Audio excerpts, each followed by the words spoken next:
नमस्कार, आप देख रहे हैं इंडिया वॉच और मैं हूं आपके साथ स्नेहा सिंह। वक्त हो गया दिन भर की 5 बड़ी खबरों का, तो चलिए शुरुआत करते हैं बड़ी खबरों के साथ। खबर राजधानी लखनऊ से, जहां उत्तर प्रदेश के मुख्यमंत्री योगी आदित्यनाथ ने कहा, जल जीवन मिशन के तहत गांव के अंतिम पायदान पर बैठे व्यक्ति को भी पीने का साफ पानी पहुंचाने की पहल की गई है। जल जीवन स्कीम को सफलतापूर्वक लागू करने के लिए केंद्र राज्य सरकार के बीच आज एमओयू कार्यक्रम हो रहा है। मैं आज के एमओयू के लिए केंद्रीय मंत्री CR पाटिल और उनकी पूरी टीम को धन्यवाद देता हूं। उत्तर प्रदेश में 1,05,000 से ज्यादा राजस्व गांव हैं, जिनमें से 10,000 से ज्यादा गांव में पहले से ही पाइपलाइन के माध्यम से पीने का पानी पहुंच रहा है। महत्वाकांक्षी पेयजल स्कीम जल जीवन मिशन के तहत गांव के अंतिम पायदान पर बैठे हुए व्यक्ति को भी शुद्ध पेयजल उपलब्ध कराने के लिए की गई पहल के तहत केंद्र और राज्य सरकार के बीच में जल जीवन स्कीम की सफल क्रियान्वयन के उद्देश्य से किए जा रहे आज के इस एमओयू कार्यक्रम में केंद्रीय जल शक्ति मंत्री माननीय CR पाटिल जी, राज्य मंत्री जल शक्ति मंत्रालय भारत सरकार माननीय श्री V सोमन्ना जी, उत्तर प्रदेश सरकार में मंत्रिमंडल के मेरे सहयोगी प्रदेश के जल शक्ति मंत्री श्री स्वतंत्र देव सिंह जी, सचिव पेयजल और स्वच्छता विभाग भारत सरकार श्री अशोक के मीना जी, उत्तर प्रदेश के अपर मुख्य सचिव ग्रामीण जलापूर्ति एवं नमामि गंगे श्री अनुराग श्रीवास्तव जी, केंद्र सरकार और राज्य सरकार से जुड़े हुए हमारे सभी वरिष्ठ अधिकारीगण, मैं सबसे पहले आज के इस एमओयू के लिए केंद्रीय जल शक्ति मंत्री माननीय CR पाटिल जी को और उनकी पूरी टीम को हृदय से धन्यवाद दूंगा कि हम काफी दिनों से इस बात का इंतजार कर रहे थे कि ये सभी कार्यक्रम आगे बढ़ें, जैसे आदरणीय प्रधानमंत्री जी के विजन को जमीनी धरातल पर प्रभावी ढंग से दोनों सरकारें मिलकर के लागू कर सकें। देश के अंदर जल जीवन मिशन के अंतर्गत सबसे अधिक लाभान्वित होने वाली आबादी देश के सबसे बड़े राज्य उत्तर प्रदेश की है और इस देश से मैं इस महत्वाकांक्षी स्कीम के लिए विजन देने के लिए और इस पर पर्याप्त धनराशि उपलब्ध करवाने के लिए आदरणीय प्रधानमंत्री जी का हृदय से उत्तर प्रदेश वासियों की ओर से आभार भी व्यक्त करता हूं।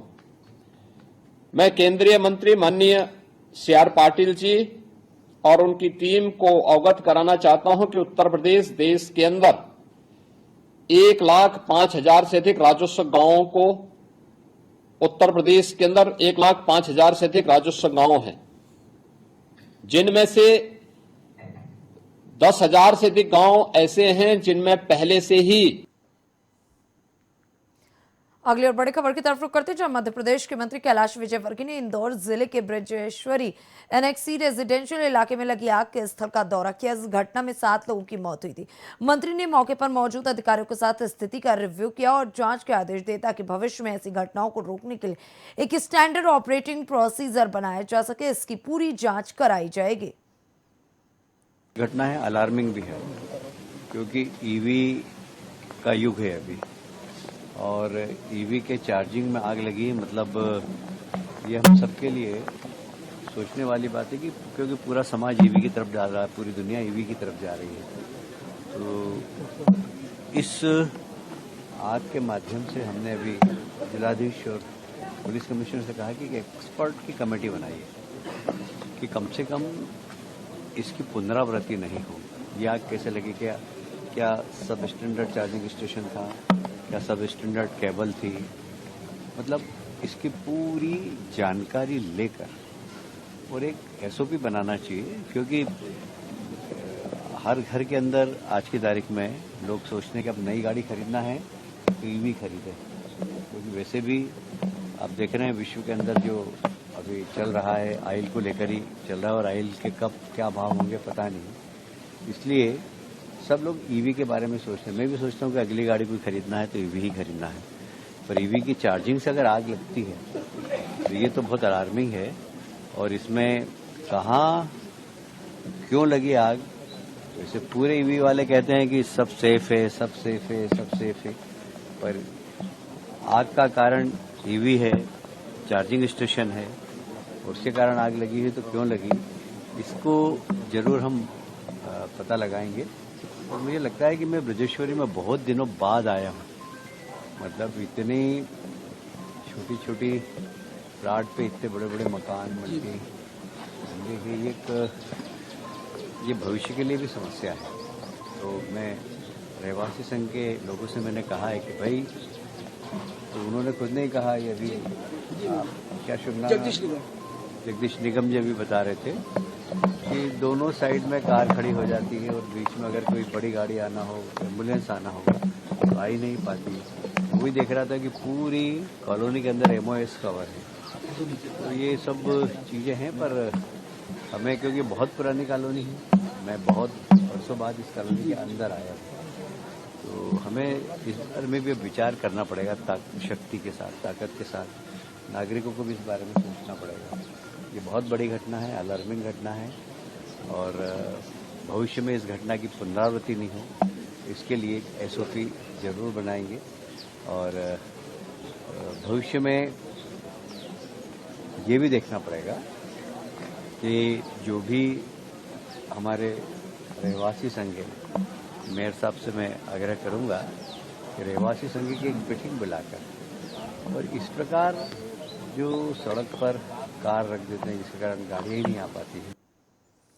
असम विधानसभा चुनाव 2026 से ठीक पहले कांग्रेस इस्तीफा देने वाले वरिष्ठ नेता बोरदोलोई की पहली प्रतिक्रिया सामने आ गई। उन्होंने कहा कि वो बहुत दुखी हैं और उनके पास कांग्रेस इस्तीफा देने के अलावा कोई विकल्प नहीं बचा था। उन्होंने आरोप लगाया कि पार्टी की असम इकाई में उन्हें बार बार अपमानित किया गया और वहां काम करने के लिए अनुकूल माहौल नहीं था। असम कांग्रेस में अंदरूनी समस्याओं का जिक्र करते हुए उन्होंने मीडिया से बातचीत में कहा, यह फैसला दुखद था लेकिन जरूरी था। I think I'll issue a press release so you'll get to know about it, because if I have to narrate this story, it'll take a lot of time. But are you joining BJP? Well, I suppose so, because I have been invited, and then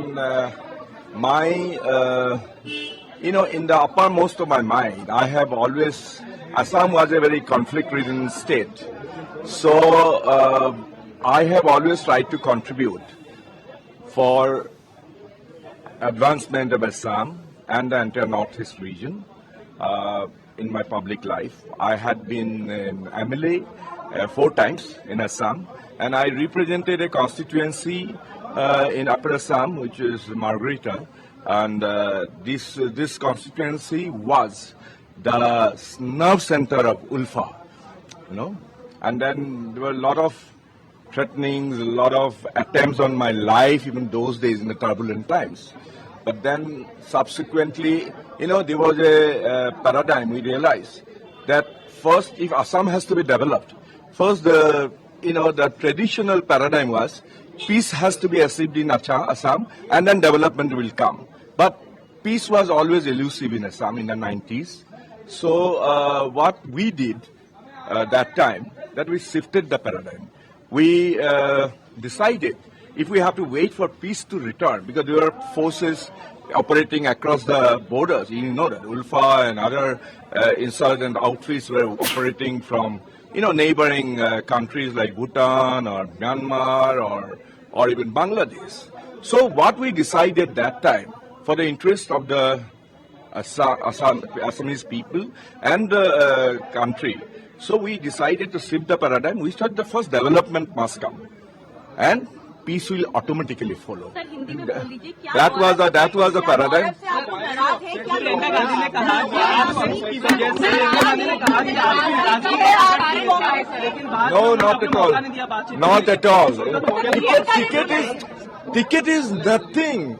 Ticket was not a life and death question for me.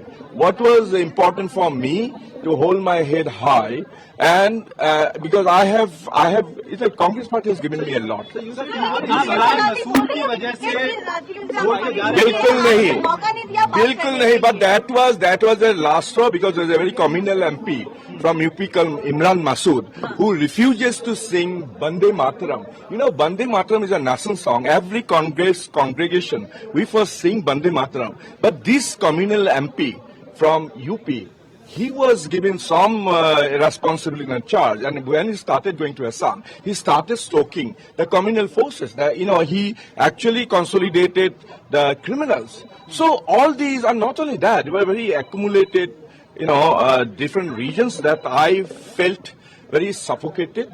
And especially there are multiple regions. In fact, it will be, if I say, as Priyanka ji has said, it's very unfortunate that only because ticket is nothing. That is not. you are going to fight Vidhan Sabha election also? I don't know. I will decide my course of action. Assam के मुख्यमंत्री हिमंत बिश्वा शर्मा ने नगांव से कांग्रेस सांसद बोरदोलोई द्वारा party से इस्तीफा देने के फैसले का स्वागत किया। सीएम शर्मा ने कहा कि प्रद्युत बोरदोलोई जैसे वरिष्ठ नेता जिनका कांग्रेस के साथ 1975 से नाता रहा, उनके लिए अब वहां आत्मसम्मान के साथ रहना संभव नहीं। उन्होंने आरोप लगाया कि कांग्रेस में सनातनी हिंदू का सम्मान नहीं होता। सीएम ने घोषणा की कि बोरदोलोई भाजपा में शामिल होते हैं तो प्रदेश इकाई केंद्र नेतृत्व से उन्हें आने वाले असम विधानसभा चुनाव 2026 जो 9 अप्रैल को होना है, उसमें उम्मीदवार बनाने की सिफारिश करेंगी। चर्चा है कि उन्हें हाई प्रोफाइल दिसपुर सीट से मैदान में उतारा जा सकता है। Friends from media, today the sitting MP from Nagaon, Sri Pradyut Bordoloi, has joined Bharatiya Janata Party. Our state president Sri Dilip Saikia has welcomed him to the fold of our party. As you know, Sri Pradyut Bordoloi is a senior MP, two-time MP from Nagaon Lok Sabha. He was former minister in Congress cabinet under Sri Tarun Gogoi, as well as he is a old congressman. His history with Congress goes back to 1975. So his joining in BJP will definitely strengthen our party. We'll be now more confident that we'll be able to translate collectively the vision of a Viksit Bharat, Viksit Assam of Sri Narendra Modi into reality. Yesterday, our national president, Sri Nitin Nabin, has approved his joining, and today itself he has joined, and we all welcome him into our party. आपको मालूम है प्रद्युत बोरदोलोई जी एक sitting Congress MP है, तो एक MP का नाते 3 साल अभी भी कार्यकाल है, फिर भी वो खुद आके अपना पद त्याग कर रहा है। एमपी का पद ऑब्वियसली ही has to quit because of anti defection law, so party has to take care of him. So personally Assam Pradesh BJP will recommend to the central leadership that he should fight assembly election.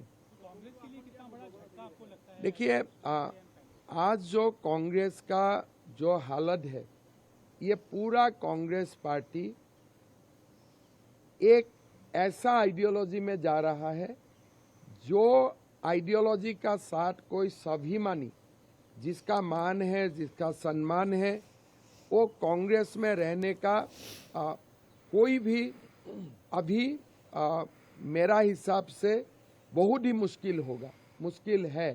थोड़ी दिन पहले भूपेन बोरा जी ने योगदान किया, आज प्रद्युत बोरदोलोई ने योगदान किया। मेरा लगता है कि और 2 साल जो कांग्रेस में लीडर्स है, जैसे देवव्रत सैकिया, रिपुन बोरा, समय का साथ साथ ये लोग भी बीजेपी में आ जाएगा, इसलिए कांग्रेस में अभी कोई भी स्वाभिमानी व्यक्ति नहीं रह सकता है। उसमें कोई ऐसा वो बात नहीं, कांग्रेस जो बोले इसको बोलने दीजिए। उत्तर प्रदेश के कानपुर जिले के चकेरी थाना क्षेत्र में एक महिला ने अपने पति पर 3 तलाक की धमकी देने, मारपीट करने और अन्य महिलाओं के साथ अवैध संबंध रखने के गंभीर आरोप लगाए। पीड़िता का आरोप है कि शिकायत के बावजूद स्थानीय पुलिस ने कोई कार्रवाई नहीं की, जिसके बाद उसने एडीसीपी से न्याय की गुहार लगाई। मामले की गंभीरता को देखते हुए एडीसीपी ने तत्काल मुकदमा दर्ज करने के आदेश दिए। साथ ही साथ इस संवेदनशील मामले में ढिलाई बरतने वाले लापरवाह पुलिसकर्मियों के खिलाफ भी जांच के निर्देश दिए गए हैं।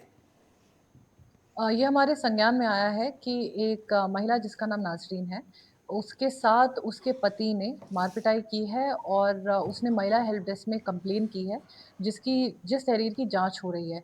इसमें क्यों एफआईआर में डिले हो रहा है, जो एफआईआर आज कराई जा रही है, उस डिले की भी जांच होगी और जिन पुलिस अधिकारियों ने और पुलिस पर्सनल ने इस एफआईआर में डिले किया, उनके खिलाफ जांच भी होगी और उस महिला की तहरीर पर एफआईआर भी लिखाई जा रही है और आगे की कार्रवाई प्रचलित है। महिला का आरोप है कि उसके पति ने जो है तीसरी बार के मारपीट किया है और 3 तलाक देकर घर से भगा दिया है। जहाँ सरकार ने 3 तलाक कानून बनाया है, उस पर पुलिस जो है महिला को 6 बार थाने करवाया और मुकदमा नहीं लगा। इसमें हमारे संज्ञान में आया है कि महिला की तहरीर से जांच शुरू हो गई थी और इसका मेडिकल भी कराया गया था, परंतु आगे की जांच में अगर कोई भी डिले आया है और किसी अगर पुलिस पर्सनल की वजह से आया है तो उसके खिलाफ हम प्रारंभिक जांच करेंगे। महिला कहाँ की रहने वाली है? महिला चकेरी क्षेत्र की रहने वाली है। मैम, चकेरी थाने में एक घटना सामने आई है एक महिला को अवैध संबंध के चलते पति ने मारा पीटा और उसके बाद मारपीट के उसको 3 तलाक देकर घर से भगा दिया। 6 दिन वो थाने दौड़े, फिर भी मुकदमा दर्ज नहीं हुआ। क्या है पूरा मामला, किस तरीके की कार्रवाई की गई? ये हमारे संज्ञान में आया है कि एक महिला जिसका नाम नाजरीन है, उसके साथ उसके पति ने मारपिटाई की है और उसने महिला हेल्प डेस्क में कंप्लेन की है, जिस तहरीर की जांच हो रही है। इसमें क्यों एफआईआर में डिले हो रहा है, जो एफआईआर आज कराई जा रही है, उस डिले की भी जांच होगी और जिन पुलिस अधिकारियों ने और पुलिस पर्सनल ने इस एफआईआर में डिले किया, उनके खिलाफ जांच भी होगी और उस महिला की तहरीर पर एफआईआर भी लिखाई जा रही है और आगे की कार्रवाई प्रचलित है। महिला का आरोप है कि उसके पति ने जो है तीसरी बार के मारपीट किया है और 3 तलाक देकर घर से भगा दिया है। जहाँ सरकार ने 3 तलाक कानून बनाया है, उस पर पुलिस जो है महिला को 6 बार थाने करवाया और मुकदमा नहीं लगा। इसमें हमारे संज्ञान में आया है कि महिला की तहरीर से जांच शुरू हो गई थी और इसका मेडिकल भी कराया गया था, परंतु आगे की जांच में अगर कोई भी डिले आया है और किसी अगर पुलिस पर्सनल की वजह से आया है तो उसके खिलाफ हम प्रारंभिक जांच करेंगे। महिला कहाँ की रहने वाली है? महिला चकेरी क्षेत्र की रहने वाली है।